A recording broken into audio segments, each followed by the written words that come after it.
Nii, Rapla korvpallikoori mänedžer Jaak Karp. Räägime, mis on siis selle tänase meeleavalduse eesmärk ja mis siin täna siis aset leiab? Ma arvan, et sellel meeleavaldusel on eelkõige kaks eesmärki. Üks nendest on see, et anda võib-olla siis veel paremini mõista osadele vallajuhtidele, et kui oluline siis see meeskond ja korvpall tegelikult selle kogukonna jaoks on. Ja teine on see, et ma arvan, et see on ühtlasi ka mitte ainult selle meeskonna siis säilitamise eest kogunemine, vaid ka meeleavaldus selle nimel, et säiliks väga pikaline traditsioon, mis korvpalli Raplas juba on. Et tegelikult sellel aastal saab juba 60 aastat esimesest Rapla meeskonnast Eesti meistriliigas, et kindlasti on eesmärk ka seda traditsiooni säilitada. Kes on selle siis meeleavalduse kokkukutsujateks ja korraldajateks?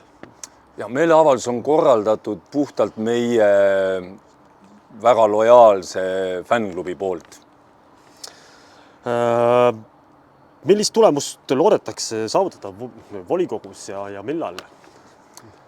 No, eesmärk on see, et isegi mis iganes see otsus on, mis tehakse selle meeskonna ja korvpallikooli toetamise suhtes, et see tuleks ikkagi võimalikult vara, hiljemalt lähima kuu jooksul, sest selleks, et teha plaane uueks hooajaks ja selleks ka korralikult valmistuda, ei ole võimalik oodata suveni.